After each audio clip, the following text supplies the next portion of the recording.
আপনি কার জন্য কি করেছেন সেই হিসাব কেউ রাখবে না। কি করেননি সেই হিসাবটা সবাই ভালোভাবে রাখতে জানে। বিশ্বাস জিনিসটা অনেক মূল্যবান। একবার ভেঙে গেলে দ্বিতীয়বার আর বিশ্বাস করা যায় না। সেটা বন্ধুত্ব হোক কিংবা ভালোবাসা। কখনো অন্যকে ভালো রাখতে গিয়ে নিজে খারাপ থাকবেন না।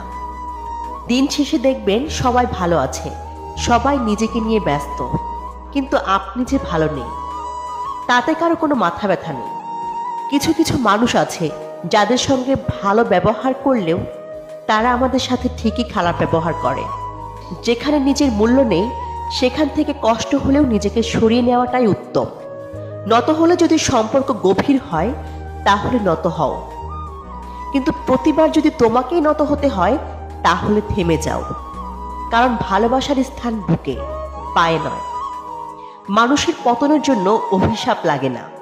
যাদেরকে কষ্ট দিয়েছেন তাদের বুক চেরা দীর্ঘশ্বাসই যথেষ্ট।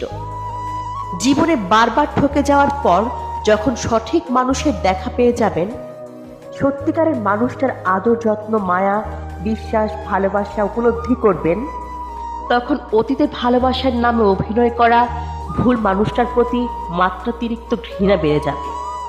বিপদ কেটে গেলে মানুষ অহংকারী হয়ে ওঠে। তারা ভুলে যায় দুঃসময়ে কেউ তাদের পাশে ছিল। এই তিন ধরনের মানুষের সাথে সম্পর্ক রাখা উচিত নয়। এক, উপকার করলে যারা ভুলে যায়, যাদের কোনো কৃতজ্ঞতা বোধ নেই। দুই, কোনো কিছু ধার নিয়ে যারা ফেরত দেয় না, ছলনা করে। তিন, যারা বিশ্বাসঘাতকতা করে।